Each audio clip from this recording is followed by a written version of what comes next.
For thousands of years, ever since we started making bows and arrows, it's been fun to shoot them up in the sky.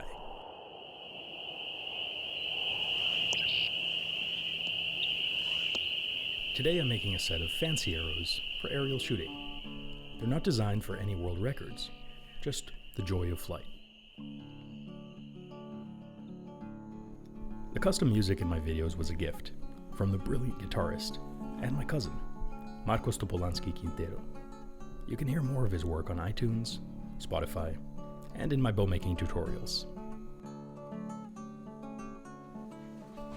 For today's arrows, I'll be using turkey feathers, bamboo shafts, and buffalo horn for the nocks and tips. For the fletchings, I'll be leaving them oversized, including the fluffy downy part of the feather. This does make the arrows less efficient, but they'll be more visible and audible on video. Whenever I make a new bow I really like, I take it out to the fields and see what it can do. It's become one of my favorite things to do. If you've ever trained archery with a blank hay bale, then you know how useful it can be to practice without a target. Flight archery is my favorite way to introduce new archers to the bow and arrow. Taking away the stress of the target makes it easier to learn how to hold and shoot a bow. Flight archery can also be brutally physical, or as technical as rocket science. It's easy to shoot a bow in the air, but it's hard to do it with a war bow, or further than anyone else in the world. For those without much space, you can practice with a very light bow and a very heavy arrow. And if you ever want to take this seriously, you can go out to the salt flats in Utah to set world records, or participate in one of the many flight archery competitions worldwide. There are also many archery games that feature aerial shooting, like archery golf, and of course, clout archery.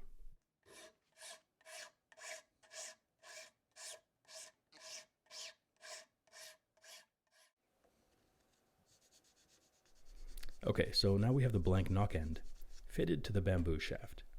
So let's make some points out of horn.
The nocks and tips are nearly ready, so it's almost time to fletch.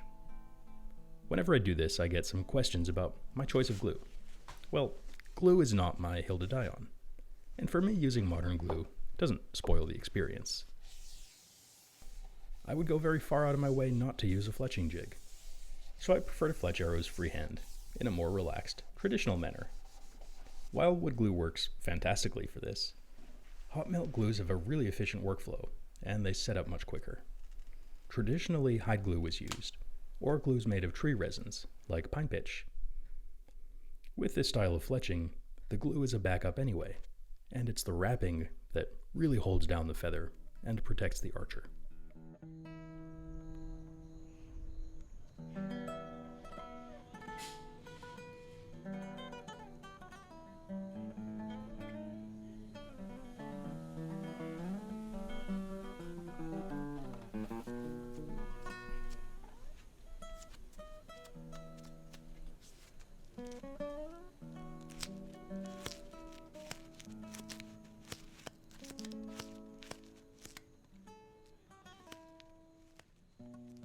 Well, there we have it.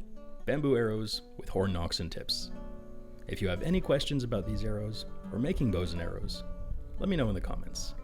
If you're looking for a bow or arrow making tutorial, check out my other videos.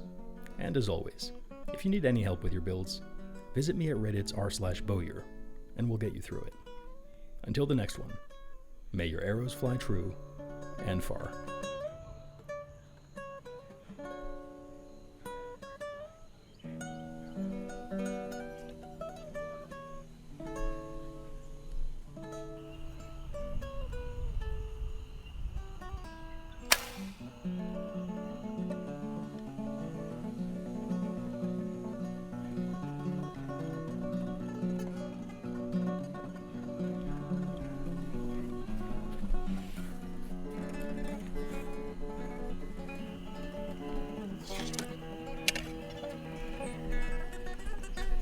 Thank you.